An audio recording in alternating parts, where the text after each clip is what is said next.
monde et bienvenue à la Chapelle en ligne. Je m'appelle Cécile et je suis la responsable des juniors à la Chapelle Montréal.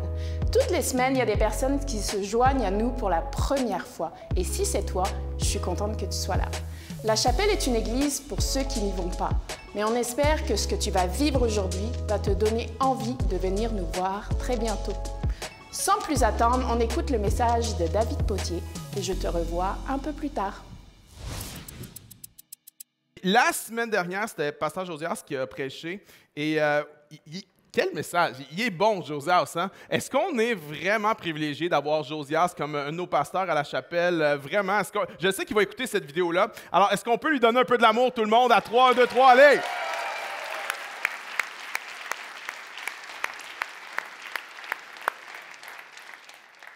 Salutations à tous nos auditeurs, podcasts, YouTube, en ligne, qui nous écoutent des quatre coins de la francophonie. Et salutations aussi à nos amis à Strasbourg.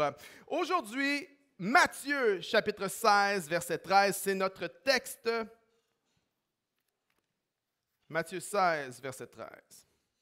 Jésus, arrivé sur le territoire de Césarée de Philippe, posa cette question à ses disciples. Au dire des gens, « Qui suis-je?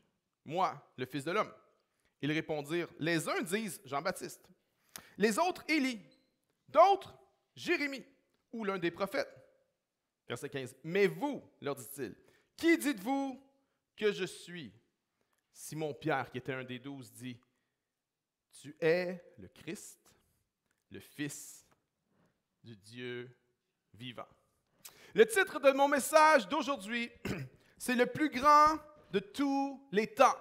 Le plus grand de tous les temps. En anglais, il y a une expression qu'on appelle « GOAT ».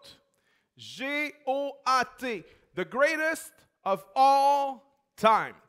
Et si on regarde à différents domaines, des fois, il y a des débats à savoir qui est the greatest of all time. Par exemple, dans la natation, est-ce que the greatest of all time, c'est Michael Phelps ou Ryan Lochte? Hein? OK, on va voter. Qui dit que c'est Lochte? Qui vote pour Lochte? Le plus grand, the greatest of all time de la natation? OK, il y en a un. Il y en a un qui connaît la natation. En fait, c'est parce que tu connais la natation, personne ne la connaît. Hey! Qui dit que c'est Michael Phelps? Il y en a qui ne connaissent rien en natation, mais c'est pas grave. OK? OK, plus accessible maintenant. Prochaine slide. The greatest of all time. Michael Jordan ou LeBron James? Qui dit Michael Jordan? Qui dit LeBron James? Ouais, OK, ça c'est parce que le monde dit non, mais l'époque a changé, le jeu s'est élevé, je sais, OK. La prochaine, the greatest of all time de la boxe, Mohamed Ali ou Mike Tyson? La question, c'est si tu mets Mohamed Ali dans son prime time contre Mike Tyson dans son prime time, qui va gagner? Bonne question, hein? Tyson a dit que Ali aurait gagné, mais je pense qu'il était juste poli, honnêtement. Je pense que Tyson, dans son prime, aurait démoli Ali, même s'il y avait juste à le pogner une fois. OK? Il était dur à pogner, mais tu le pognes une fois, puis c'était fini. Il y a toutes sortes de débats à savoir qui est the greatest of all time. Mais j'aimerais vous proposer qu'aujourd'hui, que le plus grand de tous les temps, c'est Jésus. Jésus est le plus grand de tous les temps. Jésus est plus grand que Michael Phelps, pas parce qu'il nageait plus vite que lui, mais parce qu'il est capable de marcher sur l'eau que Michael Phelps doit nager. OK? J'aimerais vous proposer que Jésus est plus grand que Michael Jordan, non pas parce qu'il dunk plus loin que lui, mais parce que son temps de suspension dans les airs n'a aucun comparable. Il a été élevé à la droite du Père, il est monté sur les nuées. J'aimerais vous proposer que Jésus est plus grand que Mike Tyson et Mohamed Ali, non pas parce qu'il a mis KO plus de gens qu'eux, mais parce qu'il a mis KO le plus grand ennemi de toute l'histoire. La mort elle-même a été défaite par la résurrection de Jésus à la croix. Le plus grand de tous les temps, c'est Jésus. Jésus a dit dans Luc 11 qu'il était lui-même plus grand que Salomon. Salomon, l'homme le plus sage à avoir vécu sur la terre. Jésus a affirmé « Je suis plus grand que Salomon ». Dans Hébreux 3, ça nous dit que Jésus est plus grand que Moïse, le grand prophète de l'Ancien Testament. Hébreux chapitre 1 nous dit que Jésus est plus grand que les anges, qu'il est devenu supérieur aux anges. Maintenant, nous, quand on pense aux anges, on pense aux petits trucs cute, tout nus, assis sur le nuage, un peu chubby, avec une harpe, en train de manger du fromage à la crème, un truc comme ça. Ça, c'est la vision des anges. Mais j'aimerais te dire, c'est pas ce que la Bible enseigne sur les anges. Les anges sont des créatures extrêmement puissantes. Si tu avais la visite d'un ange, probablement que tu serais terrifié. Certains anges ont le visage comme un éclair, les yeux comme les flammes de feu, les bras et les pieds comme du bronze en fusion. Et le bruit de leurs paroles, c'est comme le bruit de grandes eaux. Ça, c'est des anges. Okay? Et un seul ange, un seul, est capable de défaire une armée humaine entière. Et la Bible ne dit pas seulement que Jésus est plus grand qu'un ange, que Jésus est plus grand que tous les anges mis ensemble. Jésus est plus grand qu'Élie, que Jérémie, que Jean-Baptiste, que les prophètes, que Salomon, que Moïse, que les anges. Le plus grand de tous les temps, c'est Jésus. Il n'y a personne qui a impacté l'histoire comme Jésus de Nazareth.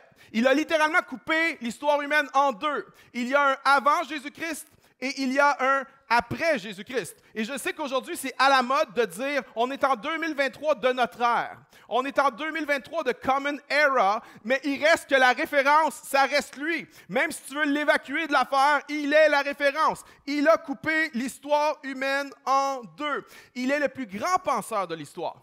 Le plus grand penseur, le plus grand philosophe de l'histoire. Ses enseignements ne sont pas juste bons, ils sont absolus. Il est plus grand qu'Aristote, plus grand que Platon, que Bouddha et que Confucius. Il n'a jamais échappé une seule parole. Imagine, jamais, pas une fois. Il n'a jamais eu besoin de s'expliquer, de se justifier, de préciser sa pensée, de s'excuser. OK? Ça ne ressemble pas à nos politiciens aujourd'hui. De se rétracter. Il n'a jamais changé d'idée. Il n'a jamais eu besoin de sortir une version un peu plus précise de ce qu'il voulait dire. Il n'a jamais eu d'incertitude dans ses paroles. Il n'a jamais supposé de rien. Il a toujours tout affirmé. Sa pensée est au-dessus de la pensée humaine. Son intelligence est incomparable. Personne n'a enseigné comme lui. Il est le plus grand de toute l'histoire. Ce n'est pas étonnant qu'il y ait plus de peinture sur lui, plus de chants composés à propos de lui, plus de livres écrits à propos de lui que sur n'importe qui d'autre à travers toute l'histoire. Il était tellement en avance sur son temps que c'est incompréhensible. Quand tu regardes ça juste sur un niveau humain, le gars était tellement en avance sur son temps, il faut qu'il y ait une explication à ça. Il a dit, venez, laissez venir à moi les petits-enfants, à une époque où les enfants n'avaient pas de valeur, où l'infanticide était pratiqué partout dans l'Empire romain. L'abandon d'enfants était quelque chose de courant à l'époque. Il a élevé le statut de la femme à une époque où les femmes étaient considérées comme des possessions et du bétail. Il a parlé avec les femmes. Il a parlé avec les femmes en public. Il avait des femmes comme disciples. Il a bouleversé les conventions sociales de son époque en mangeant avec des gens de mauvaise vie, en s'occupant des pauvres, en touchant les lépreux et en parlant avec des non-juifs. Son influence est la plus grande dans toute l'histoire. Par son message, il a transformé des millions et des centaines de millions de personnes. Et les millions de personnes transformées par son message ont à leur tour ensuite transformé le monde. Dans un livre qui s'intitule « What if Jesus had never been born ?», le docteur D. James Kennedy, vient faire une nomenclature de choses qui n'existeraient probablement pas si Jésus n'avait jamais existé. Voici quelques exemples. Les hôpitaux n'existeraient probablement pas, car ils ont été fondés par des chrétiens. La plupart des grandes universités, fondées par des chrétiens. L'alphabétisation des masses, la séparation des pouvoirs politiques, les libertés civiles, l'abolition de l'esclavage, les critères de justice supérieure, le droit des enfants, l'égalité des femmes, la considération pour la vie humaine et le respect de la vie animale. Tout ça n'existerait probablement pas si Jésus-Christ n'avait pas marché sur cette terre, s'il n'avait pas impacté et transformé l'histoire humaine. Jésus est le plus grand. Jésus est plus grand que Gandhi, même si on l'aime bien. Jésus est plus grand que Mère Teresa, si elle est probablement la plus grande à notre époque. Jésus est plus grand que Martin Luther King. Jésus a marqué l'histoire. Il est unique, il est incomparable, il est sans parallèle et il est sans précédent. Jésus est le plus plus grand de toute l'histoire. Yeah. Ouais. Alors, j'ai 2 buts aujourd'hui avec ce message. Si tu es un croyant et que tu crois que Jésus-Christ est le Fils de Dieu, mon but aujourd'hui, c'est de t'amener à examiner, à élever, à exalter le nom de Jésus. Sinclair Ferguson, un théologien que j'aime bien, a écrit ceci. L'orientation évangélique, en parlant du croyant moyen, est interne et subjective. Nous sommes bien plus prompts à regarder en nous-mêmes qu'à l'extérieur. Nous devons plutôt consacrer toute notre énergie à admirer, sonder, proclamer et exalter Jésus-Christ. Ferguson dit aux chrétiens, « Guys, arrêtez donc de regarder à vous-même. Arrêtez donc de penser à vous-même. Arrêtez donc d'avoir une posture subjective de penser à vous. Mettez donc votre énergie avec quelque chose d'extérieur, avec quelque chose d'objectif. Et voici c'est quoi? Admirer, sonder, proclamer, exalter Jésus-Christ. Et si tu es un croyant, si tu reconnais que Jésus est Seigneur, le but de ce message-là aujourd'hui, c'est exactement ça. Je veux t'amener à regarder à l'extérieur de toi-même. Trop souvent, notre plus gros problème, c'est qu'on regarde toujours en nous-mêmes. Et je veux t'amener à regarder à quelque chose de plus grand que toi. Je veux t'amener à enlever les yeux sur tes problèmes, à enlever les yeux sur tes difficultés pour mettre tes yeux sur le Fils de l'homme, sur Jésus de Nazareth. Ça, c'est si tu es croyant. Si tu n'es pas croyant, le but de ce message, c'est de te proposer que Jésus n'est pas juste un bon philosophe, un bon enseignant, un bon gars, mais c'est de te proposer qu'il est incomparable, qu'il est unique, qu'il était le Fils de Dieu, Dieu lui-même, venu parmi les hommes pour venir nous sauver. C'est ce que je veux te proposer. Maintenant, je ne peux pas te convaincre de ça. Je n'essaierai même pas de te convaincre de ça. Je ne peux pas faire ça. Par contre, je vais laisser Jésus parler pour lui-même. Je vais regarder aujourd'hui avec vous à 7 paroles de Jésus. 7 choses que Jésus a dites à propos de lui-même. Puis je vais le laisser lui-même venir se présenter à toi. 7 déclarations qui, à mon avis, font de Jésus le plus grand de tous les temps. Vous êtes prêts? OK. Numéro 1. Jésus a dit accomplir des miracles. Jean 10, 37. Si je ne fais pas les œuvres de mon Père, ne me croyez pas. Mais si je les fais, quand même vous ne croiriez point, croyez à ses œuvres, afin que vous sachiez et reconnaissiez que le Père est en moi et que je suis dans le Père. Jésus a dit faire des miracles. Jésus n'a pas seulement dit faire des miracles, Jésus, il a fait des miracles. Il a guéri les malades, il a rendu la vue aux aveugles et il a fait marcher les boiteux. Et Jésus a dit aux gens qui ne croyaient pas en lui, « Hey, si vous ne croyez pas en moi, si vous ne croyez pas dans ce que je dis, au moins regardez ce que je fais. Regardez les miracles que je fais. Qui a fait ça avant? Qui a fait ce que je fais? Ce que je fais est une preuve de qui je dis être. Jésus a fait des miracles devant les sceptiques, devant les gens les plus sceptiques. Jésus a fait des miracles sur la nature en marchant sur l'eau. Il a fait des miracles sur la maladie en guérissant les aveugles et les lépreux. Il a fait des miracles même sur la mort en ressuscitant Lazare. Et fait intéressant, il n'y a jamais un des détracteurs de Jésus, il n'y a jamais un des ennemis de Jésus qui a nié les miracles de Jésus. En fait, ils étaient obligés de les reconnaître. Et le seul argument qu'ils avaient contre Jésus, c'est de dire « Oh, on pense que les miracles que tu fais, tu les fais par la puissance démoniaque. » Ils devaient admettre que Jésus faisait des miracles. Ils ne savaient pas comment expliquer ça. Et Jésus a dit « Hey, voici, amenez une réponse à ce que moi je suis en train de faire. » Il y a un principe en histoire qui dit ceci. En histoire, si tes ennemis disent de toi quelque chose de positif, c'est très probablement vrai. Si tes ennemis disent quelque chose de toi positif, c'est probablement vrai. Et les ennemis de Jésus ont dit de Jésus, « Ah, tes miracles, c'est par la puissance du diable. » Mais en affirmant ça, il était en train d'affirmer les miracles de Jésus. J'aimerais vous dire ceci, les miracles de Jésus ne sont pas des mythes, des fables, ce sont des faits historiques, documenté par des témoins oculaires. Et j'aimerais dire à quelqu'un, Dieu n'a pas seulement fait des miracles en Jésus, Dieu fait des miracles encore aujourd'hui à travers Jésus. J'ai connu des gens, puis il y en a peut-être, c'est toi, ouais.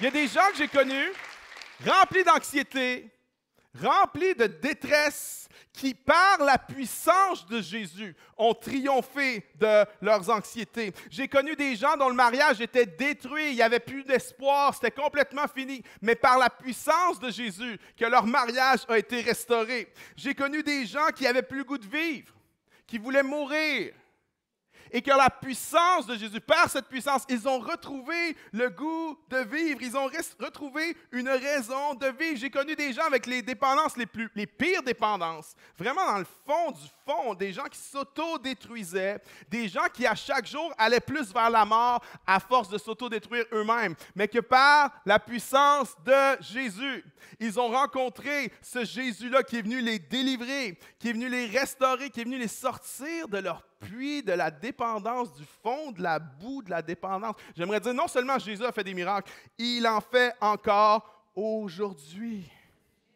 Jésus a dit accomplir des miracles et Jésus a accompli des miracles. Numéro 2, Jésus a dit qu'il allait accomplir les prophètes. Matthieu 5, ne croyez pas que je suis venu pour abolir la loi ou les prophètes. Je suis venu non pour abolir, mais pour accomplir. Toutes les prophéties de l'Ancien Testament, pendant des centaines d'années, les prophètes avaient annoncé la venue du Messie. Et ils avaient décrit, ils avaient donné des détails sur qui allait être Messie, à quoi il allait ressembler. Et certaines de ces prophéties étaient très précises. OK, ce n'était pas comme l'horoscope. Tu sais, l'horoscope, ouais, aujourd'hui, là, tu vas rencontrer quelqu'un de fâché. OK, c'était pas comme ça. C'était très précis. Voici seulement quelques-unes des prophéties que que le Messie devait accomplir. Il allait être précédé par un messager. Jésus a fait ça. Il allait faire des miracles. Jésus a fait ça. Il allait enseigner en parabole. Il allait entrer triomphalement à Jérusalem sur le dos d'un âne. Il allait être rejeté par les chefs religieux, vendu pour 30 pièces d'argent. Son corps allait être meurtri. Il allait être frappé. Ses pieds et ses mains allaient être percés. Fait intéressant. Les prophètes ont décrit la crucifixion avant même que la crucifixion existe. Des centaines d'années auparavant, ils ont décrit par l'inspiration du Saint-Esprit la crucifixion, les effets, sans même savoir ce que c'était. Et ça avait été annoncé à l'avance. Ça avait été annoncé qu'on allait lui percer le côté, que son corps allait être mis dans le tombeau d'un homme riche. And on, and on, and on, and on. Et certains vont dire, mais c'est juste le hasard si Jésus a accompli toutes ces prophéties-là. J'aimerais vous dire ceci. Je crois que c'est probablement statistiquement impossible que Jésus ait accompli ça par hasard. Il y en a qui vont dire, non, mais Jésus a planifié sa vie. Il a arrangé sa vie là, pour que ça fitte avec les prophéties de l'Ancien Testament. Mais il y a des choses sur lesquelles Jésus n'avait aucun contrôle. Tu n'as pas de contrôle sur ton lieu de naissance, sur l'heure de ta mort, sur la tribu dans laquelle tu vas naître. Tu n'as pas de contrôle si on va te percer le côté. Tu n'as pas de contrôle où on va t'enterrer. Non, c'est toutes des choses qui étaient hors de son contrôle. Il y a un statisticien chrétien qui a calculé les probabilités que quelqu'un puisse accomplir seulement 8 prophéties de l'Ancien Testament. Il s'appelle Harold Alzer et c'est dans un livre qui s'appelle Science Speak de Peter Stoner. Et selon lui, les chances, les probabilités qu'une personne accomplisse 8 prophéties de l'Ancien Testament sont de 1 sur 10 à la 17. OK, maintenant, 1 sur 10 à la 17, c'est très abstrait pour nous. Je vais vous donner une illustration pour comprendre. 1 sur 10 à la 17, c'est comme si on empile des billets de banque de 60 cm d'épais à la grandeur de l'État du Texas. OK? On en prend un, on fait une marque dessus, on le cache quelque part aléatoirement, puis après ça, tu dis à quelqu'un, prends un hélicoptère, puis va prendre un. Trouve celui qui est marqué. Et que la personne tombe exactement sur celui qui est marqué. Ça, c'est 1 sur 10 à la 17. Et ça, c'est pour 8 prophéties de l'Ancien Testament. Pour accomplir 48 prophéties, les chances étaient de 1 sur 10 à la 157. Mais Jésus a accompli plus de 300 prophéties de l'Ancien Testament. Ça dépasse l'entendement. Ce qui avait été annoncé, Jésus l'a accompli. J'aimerais dire à quelqu'un aujourd'hui, tu n'es pas fou. Si tu crois en Jésus, ce n'est pas des histoires inventées par les premiers chrétiens pour ne pas perdre la face. Non, non, non, non. Jésus est le Messie annoncé. Il est le Sauveur du monde. Il est le Fils de Dieu. Si quelqu'un le croit, est-ce qu'on peut l'applaudir ce matin, ce Jésus-là?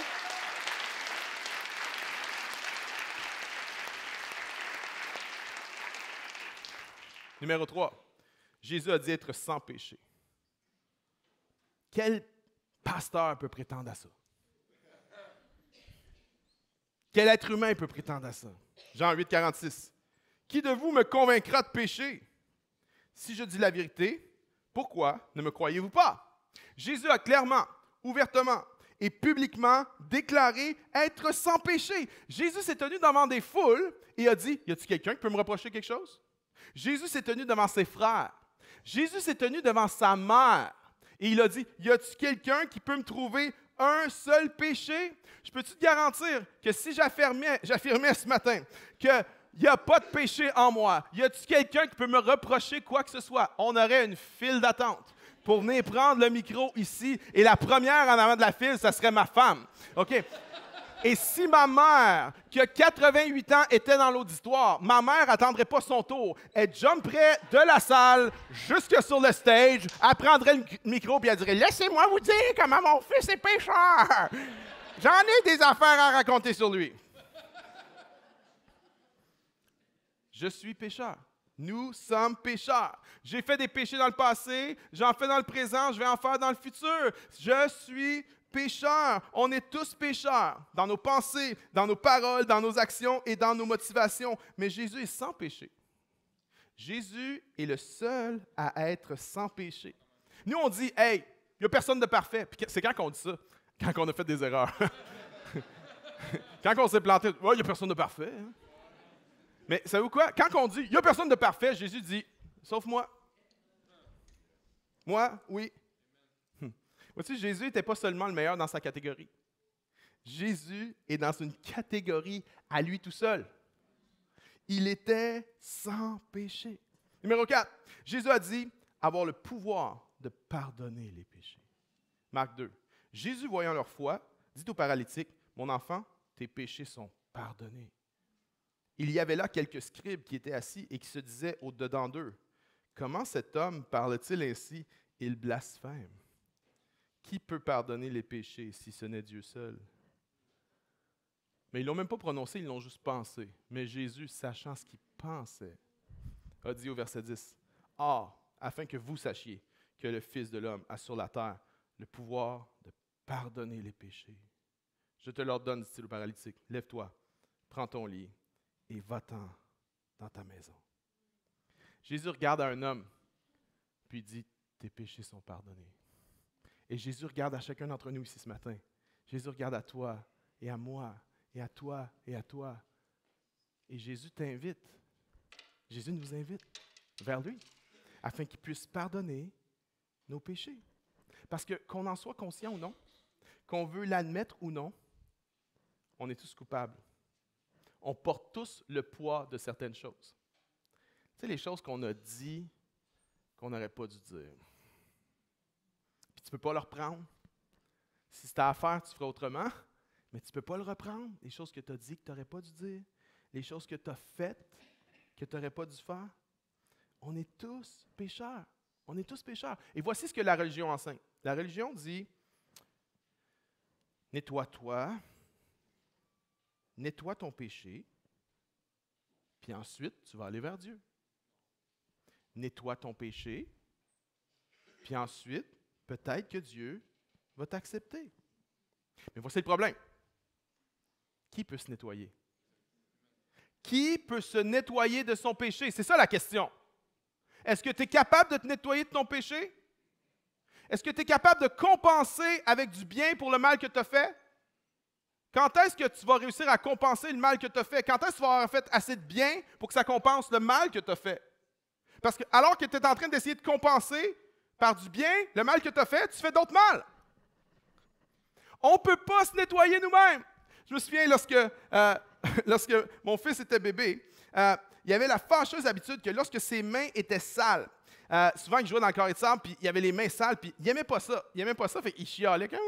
Il voulait qu'on lui lave les mains. Toujours, il était super propre. Tu sais, d'habitude, les bébés, mais lui, il était super propre. Il voulait qu'on lui lave les mains quand il avait les mains sales, la boue, la terre, tout ça. Puis, à un moment donné, il était dans le sable, carré de sable, puis il n'y avait personne pour nettoyer ses mains, fait qu'il prenait la fâcheuse habitude d'essayer de laver ses mains avec sa langue comme ça, puis la terre, puis la boîte dans la bouche. Puis, à un moment donné, il était en train de jouer dans le carré de sable au loin, puis il y avait à peu près quoi, 12, 14 mois, je ne sais pas. Puis, je le regarde, puis il fait ça. Puis il met les mains dans sa couche en arrière. Puis il ressort les deux petites mains de même. Puis là, tu as du brun sur les deux mains. Puis là, il se met à faire... Lui, il n'aime pas avoir les mains sales, fait que là, il se met à faire... Puis moi, je le sais, mon fils, il n'aime pas ça, avoir les mains sales. Fait que là, je le vois au loin, je sais ce qui s'en vient. Fait que je commence à crier « Non! » Et là, je pars à courir. Puis ça se passe dans ta tête au slow motion, mais ça se passe pas au slow motion en réalité. Mais dans ma tête, c'est comme « Non! » Et là, je le vois. Il fait... Il fait...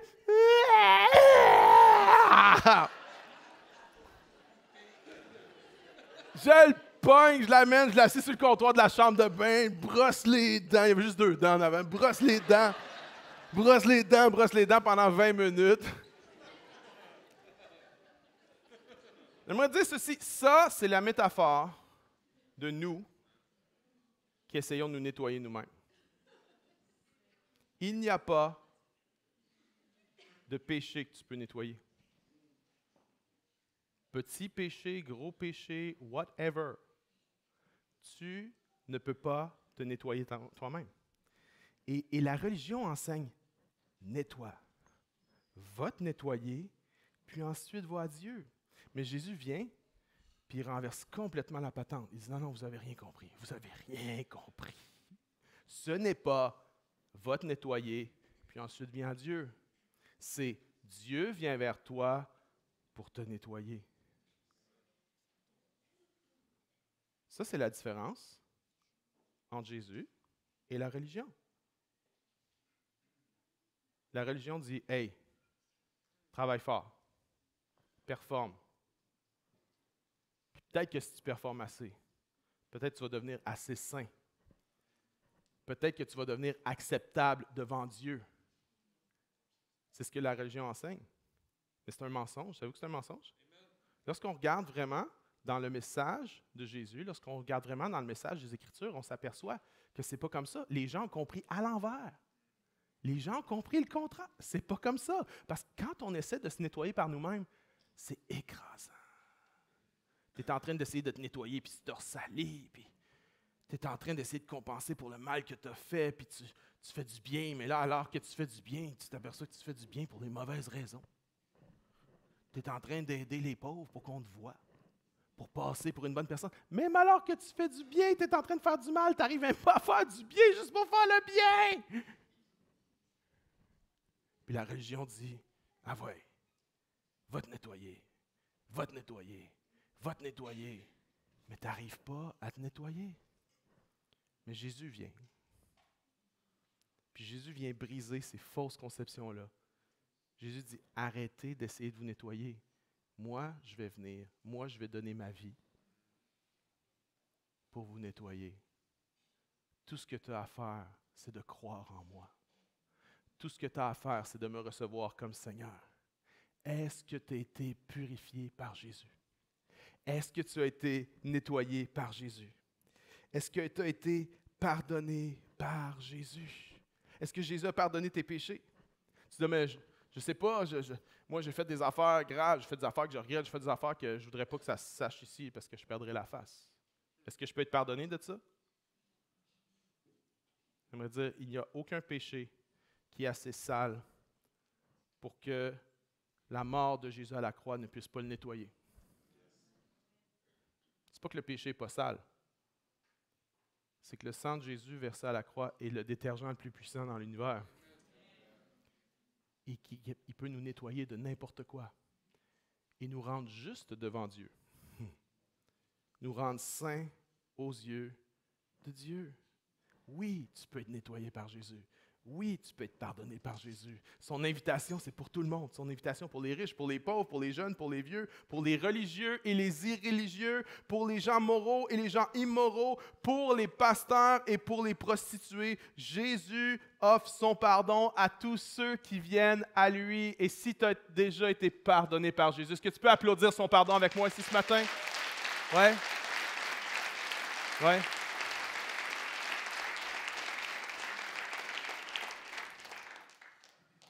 Je sais pas pour toi, mais moi, j'ai été pardonné de péché. Tu dis, qu'est-ce que tu as fait, pasteur? Vois-tu, on est tellement, c'est comme, les autres, hein? Tu sais, il a fait quoi? Non, je parle de toi. Tu as tellement de choses à te faire pardonner. J'ai tellement de choses à me faire pardonner. Je ne peux pas me nettoyer moi-même. Puis ce qui est formidable avec la grâce de Jésus, c'est que Jésus vient, Jésus te nettoie, puis tu avances, tu t'améliores, la grâce de Dieu te sanctifie, mais tu es encore mortel, tu es encore imparfait, tu es encore pécheur, puis tu tombes encore, puis tu te plantes encore, puis tu te casses la face encore, mais la grâce de Jésus revient vers toi encore, et elle t'est offerte encore. À nouveau. C'est pas que Jésus te nettoie une fois, puis après ça, essaie de te nettoyer toi-même. Il y a plein de gens qui acceptent la grâce de Dieu, puis du moment qu'ils ont accepté la grâce de Dieu, qu'ils ont compris que ce n'est pas la religion qu'il faut essayer de se nettoyer nous-mêmes, ils acceptent la grâce de Dieu, ils reçoivent la grâce de Dieu, puis après ça, ils se retournent, puis ils se mettent à vivre le reste de leur vie sous le poids de la religion. Ils ont reçu la grâce une fois, mais tout le reste de leur vie sur le fardeau écrasant de la religion, ce que je dois me nettoyer moi-même. Non, c'est pas comme ça. Non. Oui, tu reçois la grâce de Dieu, la grâce de Jésus pour une première fois. Il vient effacer, laver, purifier toutes tes fautes. Mais après ça, tu continues à marcher dans cette grâce-là. Puis quand tu te plantes, quand tu te casses la face, tu retournes vers Jésus et Jésus te donne sa grâce encore. Et Jésus te relève encore. Et Jésus te pardonne encore. Comprenez-vous qu'il y a une fausse religion qui a été prêchée? Puis ce n'est pas juste qu'il y a une fausse religion qui a été prêchée, c'est qu'il y a une fausse religion qui a été comprise. Ce n'est pas juste la faute des gens qui l'ont prêchée. C'est aussi la faute des gens qui l'ont compris de même. Savez-vous pourquoi on l'a compris de même? Je n'étais pas dans mes notes, mais c'est vraiment bon. Savez-vous pourquoi on l'a compris de même? Parce qu'on est profondément religieux. Il n'y a pas un être humain sur cette planète qui n'est pas religieux à l'os. Savez-vous, c'est quoi la religion? C'est qu'on veut le mériter. On veut le gagner. On veut dire, je suis une bonne personne, regarde ce que j'ai fait. Mais ça, là, c'est ancré dans l'adoration de soi. I am good, God. Regarde ce que j'ai fait moi. La vérité, c'est, you're not good. You're not enough. Excusez, je vais parler en français. Tu n'es pas suffisant. Tu n'es pas bon. Non, il y en a un seul qui était bon. Son nom, c'est Jésus. He's the good guy. Nous, on est les pas bons. Lui, c'est le bon. Mais sa grâce vient, sa grâce nous relève. C'est pas de dire on est des méchants puis de s'auto-flageller. Non, c'est pas de se fouetter. Non, c'est de recevoir la grâce de Dieu. Parce que de se flageller, c'est bien plus orgueilleux que de recevoir la grâce de Dieu. Bien plus. Bien plus. Tu sais, là, il y en a tes chrétiens depuis longtemps. Bon, là, je prêche un autre message. C'est pas grave. Il y en a tes chrétiens depuis longtemps. Puis là, tu commets un péché. Puis tu sais que le Seigneur te pardonne. Puis tu vas, Seigneur, je te demande pardon. Je reçois ton pardon. Puis là, tu pars. Puis là, tu es comme, oh, mais Seigneur, je te demande pardon. Hein. Oh, mais Seigneur, pardon. Hein. Oh, mais Seigneur, je te demande pardon. Hein. En fait, là, c'est que tu es en train de t'auto-flageller. Tu n'es pas assez humble pour recevoir le pardon de Dieu à ce moment-là. Fait que tu continues juste à te flageller, puis tu penses que c'est spirituel, puis tu penses que c'est saint, puis tu penses que c'est humble. En fait, c'est le contraire. C'est profondément orgueilleux. Puis là, c'est notre ego qui en a pris une claque parce que, encore une fois, je me suis planté. Encore une fois, j'ai dit ça. Encore une fois, j'ai fait ça. Encore une fois. Puis là, ton ego en prend une claque. Puis au lieu de s'humilier puis de recevoir le pardon de Jésus, on s'auto-flagelle. Jésus est le seul qui a le pouvoir de pardonner les péchés. Et il y en a, ton âme, elle est lourde. Ton âme est sous le poids de la condamnation, de ce que tu as fait. Ton âme est sous le poids de la culpabilité. Il y en a, ton âme est sombre à cause des choses que tu as faites, à cause des choses qu'on t'a fait subir. Ton âme est dans la noirceur. Ton âme est lourde. Ton âme croule sous le poids du péché, même si on efface ce mot-là de nos dictionnaires. J'aimerais dire, on ne peut pas l'effacer de la réalité. Le péché est là et nous avons besoin d'être pardonnés. Mais la bonne nouvelle, c'est que Jésus est venu donner sa vie pour qu'on puisse recevoir le pardon une fois, 2 fois, 3 fois, 300 000 fois, jusqu'à son retour, jusqu'à ce qu'on en ait besoin. Son pardon est là. Est-ce que tu as été pardonné par Jésus? 5. Jésus a dit être Dieu. Jean 10. Jésus leur dit, « Je vous ai fait voir plusieurs bonnes œuvres venant de mon Père, pour laquelle me lapidez-vous? » Les Juifs répondirent, « Ce n'est point pour une bonne œuvre que nous te lapidons, mais pour un blasphème. Et parce que toi, qui es un homme, tu te fais Dieu. » Voyez-vous, Jésus se déclarait Dieu. Ses ennemis ont dit, « Hey, on veut te lapider, tu t'es déclaré Dieu. » Il y en a, on t'a menti. Il y en a, on t'a dit, on t'a enseigné, et je sais qu'il y a beaucoup de ces informations-là qui circulent aujourd'hui, que Jésus n'a jamais prétendu à la divinité, que c'est les autres qui ont fait de lui une divinité. J'aimerais dire, non, Jésus a prétendu à la divinité. Jésus a, à plusieurs reprises, de plusieurs manières et de façon répétée, clairement, sans équivoque et sans excuse, déclaré qu'il était Dieu. Il a dit, celui qui m'a vu, a vu le Père. Il a dit, avant qu'Abraham fût, je suis. Lorsqu'on est venu pour l'arrêter, il y avait les soldats du temple qui étaient là, la garde du temple, pour se saisir de lui. Et Jésus a dit, qui cherchez-vous? Et ils ont répondu, Jésus de Nazareth. Et le texte biblique nous dit que Jésus a répondu, c'est moi, c'est moi. Et lorsqu'il a répondu, c'est moi, ils sont tous tombés par terre. Ils se sont levés, puis Jésus a dit, qui cherchez-vous? Jésus de Nazareth. Il dit, je vous l'ai dit, c'est moi, venez me chercher. Et cette fois-là, il s'est laissé prendre. Dans notre traduction francophone, le texte dit que Jésus a répondu, c'est moi. Mais la traduction grecque n'est pas c'est moi. La traduction, c'est ego eimi. La traduction, c'est qui cherchez-vous? Jésus de Nazareth. Jésus a répondu, ego eimi. Je suis. Je suis, c'est le nom par lequel Dieu s'était révélé à Moïse dans l'Ancien Testament. Je suis, c'était le nom que les Hébreux avaient pour parler de Dieu, du Dieu créateur, du Dieu du ciel et de la terre.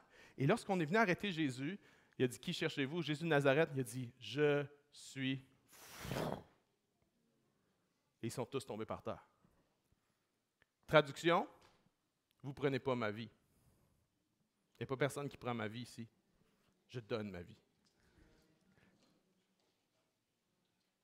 Jésus a déclaré Dieu à plusieurs reprises. C.S. Lewis a dit ceci, « Soit Jésus est le pire trompeur, lunatique et narcissique de l'histoire, soit il est vraiment le Fils de Dieu. » Ça n'a pas de sens de dire que Jésus est un bon gars. Les bons gars ne disent pas « Je suis la vérité ». Non, mais pour vrai, ceux qui l'ont dit, là, ça finit mal, hein? Ça finit mal pour les gens qui sont sous leur leadership. C'est des dictateurs. Ceux qui ont dit « Je suis la vérité », ça a mal fini pour les autres qui les suivaient et pour eux-mêmes. Ceux qui ont dit « Je suis le chemin », ça a mal fini pour eux-mêmes. Mais Jésus, ça a mal fini pour lui et pas pour les autres. Puis pas parce qu'on a pris sa vie, parce qu'il a donné sa vie, c'est différent.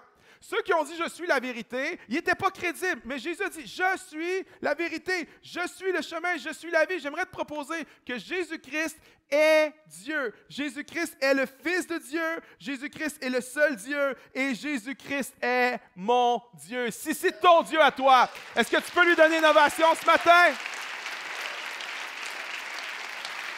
Amen. Hey, j'avance vite. 6. Jésus a déclaré avoir préexisté. Jean 8. Avant qu'Abraham fût, je suis. Pas avant qu'Abraham fût, j'étais. Avant qu'Abraham fût, je suis. Jésus prétendait ici avoir préexisté toutes choses. Et Paul nous dit dans l'Épître aux Colossiens que non seulement le Seigneur Jésus a préexisté toutes choses, mais qu'il est le créateur de toutes choses. L'apôtre Jean nous explique ça dans Jean 1:1. Au commencement était la parole, et la parole était avec Dieu, et la parole était Dieu. Elle était au commencement avec Dieu. Et la parole s'est faite chair, et elle a habité parmi nous, pleine de grâce et de vérité. Et nous avons contemplé sa gloire, une gloire comme la gloire du Fils unique venu du Père. Jésus n'a pas seulement préexisté toutes choses. Jésus est le créateur de toutes choses. Paul dit en Colossiens 1, « Car en lui, en Jésus, tout a été créé, dans les cieux et sur la terre, ce qui est visible, ce qui est invisible. Trône, souveraineté, principauté, pouvoir, tout a été créé par lui et pour lui. Il est avant toute chose et toute chose subsiste en lui. » Tout a été créé par lui. Les choses visibles, les choses invisibles comme les éléments, les molécules, les cellules, toutes choses visibles ont été créées par lui, toutes choses invisibles. Les anges, les principautés, les dignités, les autorités ont été créées par lui. C'est pour ça qu'on n'adore pas les anges. On n'adore pas les créatures, on adore le créateur des créatures. Les anges sont plus hauts que nous dans la hiérarchie, oui, mais on n'adore pas les anges. On n'est pas en prière aux anges, on est en prière au créateur des anges. Tout a été créé par lui et tout a été créé pour lui. Savais-tu que tout ce qui existe a été créé pour Dieu? Tu dis, ben là, pourquoi c'est pour lui? Pourquoi c'est à propos de lui? Quand tu es la perfection incarnée, ça peut être pour toi. Parce que tu es tellement généreux, tellement bon en toi-même que c'est pour les autres que tu fais toutes choses. Dieu, tout a été créé pour lui. Tout ce qui existe dans l'univers, pour lui. Au fond de l'océan, pour lui.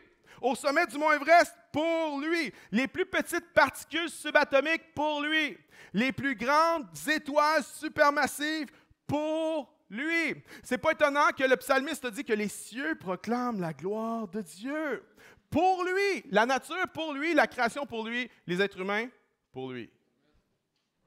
Tu as été créé pour lui. Tu as été créé pour Dieu.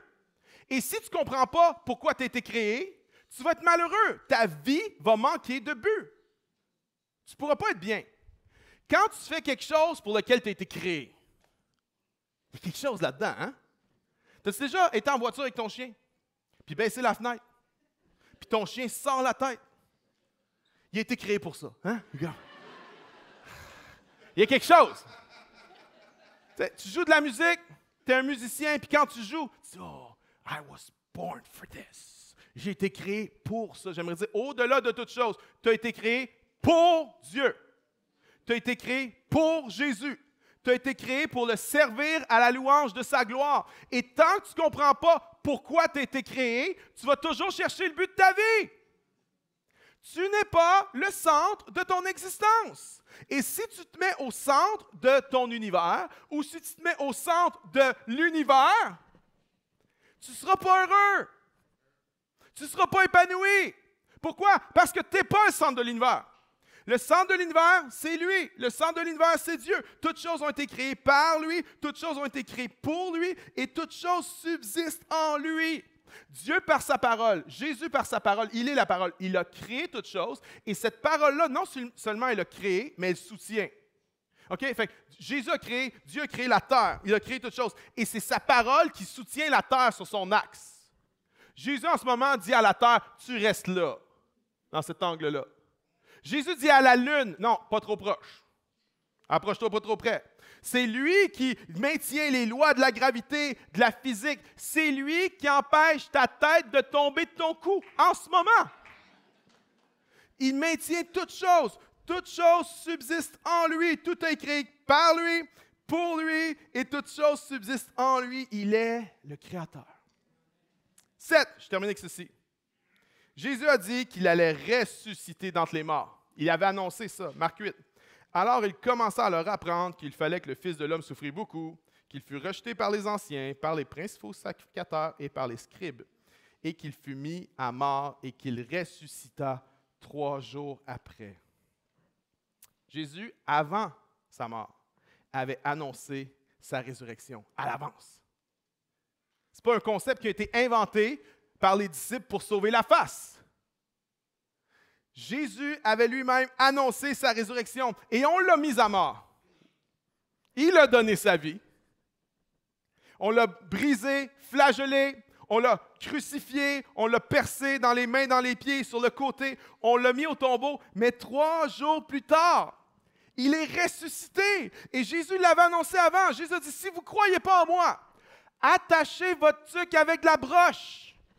Parce que je vais faire quelque chose que vous n'avez jamais vu avant et il est ressuscité 3 jours plus tard. Il est apparu à Marie-Madeleine, aux disciples à Emmaüs. Il est apparu aux 12. Il est apparu à plus de 500 personnes à la fois en même temps. Il est apparu à son frère Jacques. Et Jacques, qui refusait de croire en lui, a cru en lui. Qu'est-ce que ça te prendrait pour croire que ton frère, c'est le Fils de Dieu? La résurrection, c'est ça que ça prendrait, rien de moins que ça. Mais Jacques a cru en lui. Jésus, sa résurrection est la preuve, la déclaration, la prédication à toi, à moi et à l'univers tout entier qu'il était vraiment celui qu'il prétendait être. Sa résurrection vient... C'est comme le truc que tu fais comme... Non, that's it, c'est ça. Qui est Jésus-Christ? Qui est Jésus? Hein? Aujourd'hui, on pose la question. Un rabbin? Un révolutionnaire, un enseignant, un philosophe, un prophète, un lunatique. Qui est Jésus-Christ? Voici ma réponse. Jésus-Christ est le créateur du ciel et de la terre. Il est l'alpha et l'oméga. Il est le commencement et la fin. Il est le serviteur souffrant, le sauveur du monde. Il est le bon berger. Il est le prince de ta paix. Il est l'admirable conseiller. Il est l'agneau de Dieu qui ôte le péché du monde. Et dans le monde, il y a moi, il y a David Potier. Il est l'agneau de Dieu qui enlève le péché de David Potier. Il est l'ami des pécheurs. Il est le roi des rois. Il est le Seigneur des seigneurs. Il est le chemin, la vérité, la vie. Il est Dieu. Il est le plus grand de toute l'histoire. Et ça mérite une acclamation au Seigneur Jésus ce matin. Allez! Yeah!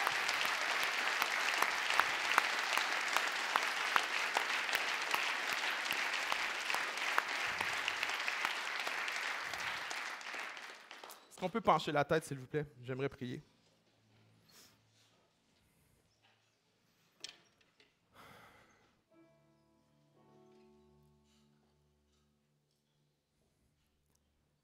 Saint-Esprit, viens m'aider en ce moment. Viens mettre tes paroles dans ma bouche, je prie. Je veux parler à quelqu'un qui est ici ce matin, puis tu as contemplé la foi, tu as regardé Jésus, tu as questionné, tu as passé à travers toutes sortes de processus de questionnement, d'accompagnement, de doute peut-être aussi. Mais aujourd'hui, alors que j'ai essayé de donner la parole à Jésus, j'ai essayé de laisser Jésus dire lui-même qui il était, peut-être que Jésus t'a convaincu de qui il est. Et si tu es convaincu en ce moment, si la foi naît en toi, j'aimerais dire que ce n'est pas le produit des paroles d'un pasteur en avant. Si la foi naît en toi en ce moment, ce n'est pas un beau discours. Non, si la foi naît en toi en ce moment, c'est parce que c'est Dieu qui est en train d'allumer la foi en toi.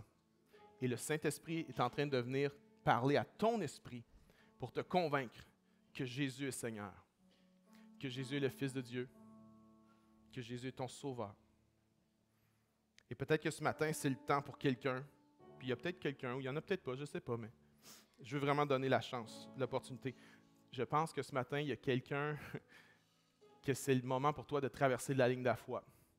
De dire, je regardais ça, je contemplais ça, mais je ne suis pas certain, mais là, c'est devenu irrésistible. Je me sens pressé vers Jésus. Je me sens attiré à lui.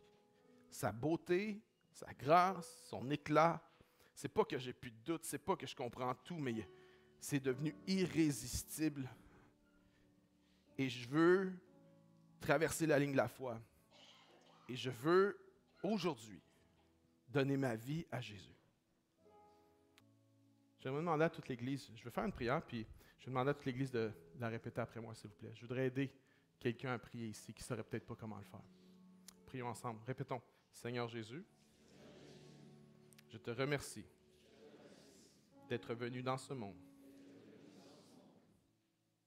mourir et ressusciter afin que je puisse avoir le pardon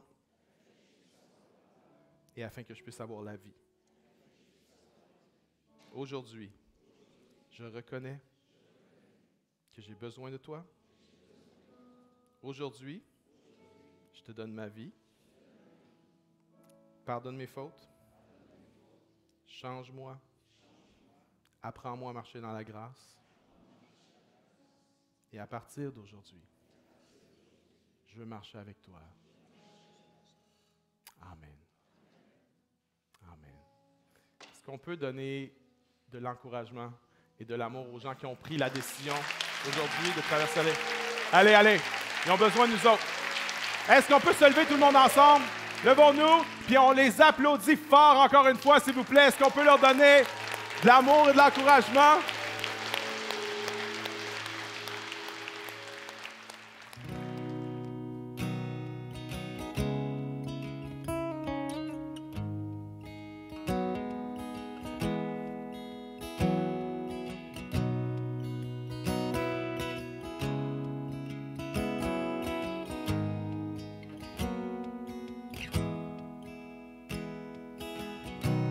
J'ai trop longtemps porté un fardeau bien caché. Tu ne m'as pas appelé pour seul le porter.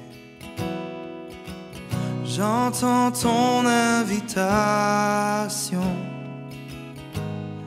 à m'abandonner. Maintenant je vois, je me livre à toi, car j'ai tant besoin de toi. Je cours vers le Père, poussé par sa grâce. Je ne me cache plus, je lui ferai face. Viens réparer mon cœur, viens penser mon âme. C'est vers le Père que je cours. Encore et encore et encore et encore.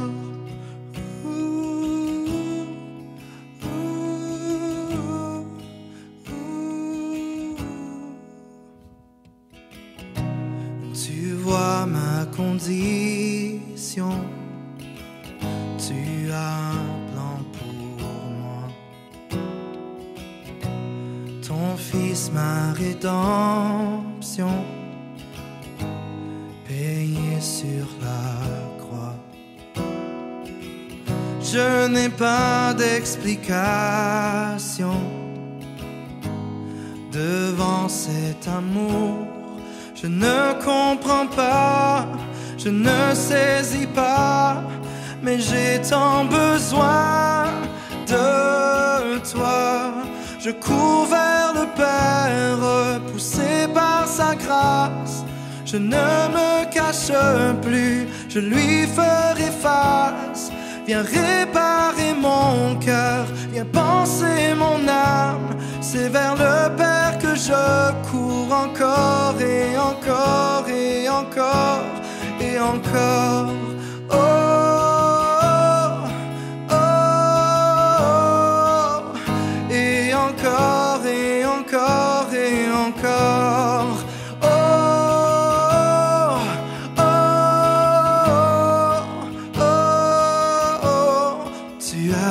Ciblé mon cœur avant mon premier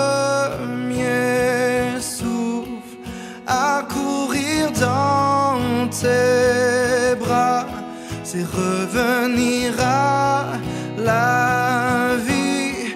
Et mon cœur s'emballe au fond de moi, ta grâce m'attire à toi. Tel que je suis, tu me conduis. Oui, j'ai tant besoin de toi. Je cours vers le Père, poussé